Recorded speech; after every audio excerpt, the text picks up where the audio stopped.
তাহলে first step হচ্ছে আমরা এখন এক্সাক্ট ম্যাচ নিয়ে কথা বলবো। এক্সাক্ট ম্যাচ মানে কি? এমন কোনো কিওয়ার্ড, যে কিওয়ার্ডটা আমি দিব, যে কিওয়ার্ড মানুষ সার্চ করে সরাসরি আমার ওই অ্যাডের সাথে সম্পৃক্ত থাকবে সরাসরি। সাপোজ আমি গুগলে সার্চ করলাম digital marketing service agency, digital marketing service agency, digital marketing service agency, এই যে লিখে যে সার্চ করলাম, এই পুরো বিষয়টা অর্থাৎ যেটা আমি এক্স্যাক্টলি কাস্টমার বা আমার ট্রাফিক যেটা লিখে সার্চ করে এবং আমাকে যেটা লিখে সরাসরি পাবে, এইটা হচ্ছে আমার মেন এক্সাক্ট ম্যাচ। এইটাকে আমি অর্থাৎ এক্সাক্ট ম্যাচের জন্য আমি আমার অ্যাডের মধ্যে এই জায়গায় যে প্লেসমেন্ট করব, ঠিক আছে? সার্ভিস বানানটা আচ্ছা, তার মানে হচ্ছে আমি চাচ্ছি একটা কিওয়ার্ড এক্স্যাক্টলি ম্যাচ করবে আমার অ্যাডের সাথে। কেউ যদি এই কিওয়ার্ড লিখে সার্চ করে তাহলে ক্লিক করলে যেন আমাকে পাই, সার্চ যখন করবে তখন আমার অ্যাডটার জন্য তার চোখের সামনে যায়। তাহলে তাকে আমাকে এইভাবে বোঝাইতে হবে। এটা কিভাবে বুঝাবো আমি? সেটা হচ্ছে আমি এমন ব্র্যাকেট দিয়ে বুঝাবো, এটা আমি এমন ব্র্যাকেট দিয়ে বুঝাবো। তার মানে আমি এখানে তো অনেক ধরনের কিওয়ার্ড দেব, যখন আমি ব্র্যাকেটের মধ্যে দিয়ে দিব তখন গুগল বুঝে নিবে যে এটা তার এক্সাক্ট ম্যাচ কিওয়ার্ড, ঠিক আছে? তার মানে আমরা থার্ড ব্র্যাকেট দিয়ে দেবো সেই কিওয়ার্ডে। একটা কিওয়ার্ডই এক্সাক্ট ম্যাচ কিওয়ার্ড মনে করেন, ঠিক আছে? তাহলে এক্সাক্ট ম্যাচ কিওয়ার্ডটা যদি আমি দিই, তাহলে মানুষ সরাসরি যখন কেউ এই কিওয়ার্ড লিখে সার্চ করবে তাহলে সরাসরি আমার একটা তার চোখের সামনে যাবে, একদম শেষ, ক্লিয়ার। বাট একদম এক্সাক্ট ম্যাচের মধ্যে আবার কি থাকে? ক্লোজ ভেরিয়েন্ট থাকে। ক্লোজ ভেরিয়েন্ট মানে হচ্ছে শুধু এক্সাক্ট ম্যাচে না, প্রত্যেকটা ম্যাচ টাইপের মধ্যে ক্লোজ ভেরিয়েন্ট থাকবে। ক্লোজ ভেরিয়েন্ট এবার আমরা বুঝি, ঠিক আছে? আমরা প্রথমে বুঝলাম যে এক্সাক্ট ম্যাচটা কিভাবে হয়। আমি যখন থার্ড ব্র্যাকেট দিয়ে আমি আমার কিওয়ার্ডটা প্লেসমেন্ট করব, আমরা তো আগে কিওয়ার্ড রিসার্চ করব, করে যেটা সম্পৃক্ত সেই কিওয়ার্ডটা আমি প্লেসমেন্ট করব, বাইং মোডের যে কিওয়ার্ডটা, ঠিক আছে? এবং সেই কিওয়ার্ডটা প্লেসমেন্ট করলে আমাকে থার্ড ব্র্যাকেট দিয়ে প্লেসমেন্ট করতে হবে, তাহলে গুগল ধরে নিবে এটা আমার এক্সাক্ট কিওয়ার্ড, ঠিক আছে? এখন আসে ক্লোজ ভেরিয়েন্টটা কি। ক্লোজ ভেরিয়েন্টটা সব ক্ষেত্রে আসবে, এই জন্য আপনাকে ক্লোজ ভেরিয়েন্ট একটু বুঝেন। মূলত হচ্ছে suppose digital marketing service agency, এই জায়গায় কোনো ওয়ার্ডের বা একাধিক ওয়ার্ডের ক্ষেত্রে যখন দেখা যাবে যে স্পেলিংটা মিস্টেক হয়েছে, স্পেলিং মিস্টেক মানে আমি প্রথমে এখানে দিয়েছিলাম ডিজিটাল মার্কেটিং সার্ভিস, মনে করেন যে এমন দিছি, এই সার্ভিস কথাটা ভুল হয়েছে ওয়ার্ডটা, তবু ও বুঝে নেবে, ওদের অ্যালগোরিদম বুঝে নেবে যে আমি যে একজন ট্রাফিক, আমি সার্চ করতে ডিজিটাল মার্কেটিং সার্ভিস এজেন্সি, এই সার্ভিস কথাটার বানান ভুল হয়েছে, কিন্তু ও ঠিকই বুঝে নেবে যে আমি আসলে কি চাচ্ছি, তবুও আপনার একটা দেখাবে, ঠিক আছে? ওই কাস্টমারের কাছে, ওই ট্রাফিকের কাছে একটা দেখাবে।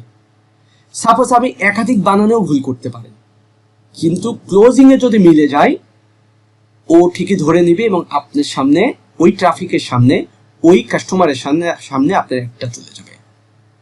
তাহলে এটা হচ্ছে স্পেলিং মিস্টেক যেটা বলে, ঠিক আছে? সাপোজ এই যে আমি এখানে উদাহরণও দিয়ে দিয়েছি, আমি এই ফাইল তো কিন্তু দিয়ে দিব আপনাদেরকে, এই জন্য আমি এত সূক্ষ্মভাবে এই ফাইল তৈরি করতে অনেক সময়ের প্রয়োজন হয়, ঠিক আছে? যাতে আপনারা বোঝেন, ভালো করে ক্লিয়ারলি বোঝেন। জুয়েলারি একটা সঠিক ভাষা আমি এখানে দিয়েছি, বাট এই জায়গায় কিন্তু জুয়েলারি ভাষাটা সঠিক না, দেখেন ধরে ফেলছে সঠিক না, তবু এই গুগল বুঝে ফেলবে যে আমি আসলে কি চাচ্ছি। এমন হতে পারে সিঙ্গুলার, প্লুরাল। সাপোজ আমার কিওয়ার্ডের মধ্যে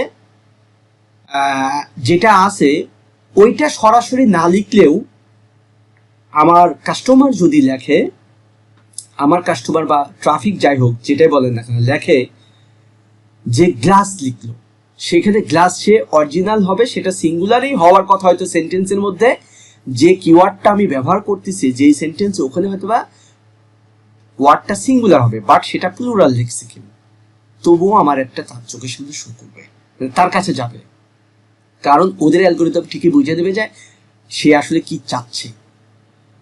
তারপরে হচ্ছে মনে করেন যে কোনো কিছু কন্টিনিউয়াস, যেটা আমি বলি ইংরেজি ভাষায় আমরা গ্রামার শিখেছি কন্টিনিউয়াস, আইএনজি যোগ করলে কন্টিনিউয়াস হয়।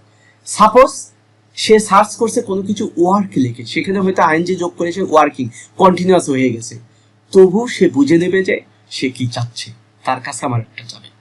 তার মানে আমার যে মেন কিওয়ার্ড, সেই কিওয়ার্ডের মধ্যে যদি কেউ এই ধরনের মিস্টেক করে লেখার সময়, তবুও গুগল তার ইন্টেনশন বুঝে আমার একটা তার সামনে নিয়ে যাবে। এমন হতে পারে যেরকম নিউ ইয়র্ক সিটি, এটা হচ্ছে একটা প্রসিদ্ধ নাম, যেগুলা ব্র্যান্ড প্রসিদ্ধ নাম, সেই ধরনের নামের সংক্ষিপ্ত রূপ এন, অর্থাৎ NWC, নিউ ইয়র্ক সিটি, এটা যদি সংক্ষিপ্ত নামেও লেখে তবু তার কাছে একটা যাবে, কিন্তু সেগুলো অবশ্যই পপুলার হতে হবে।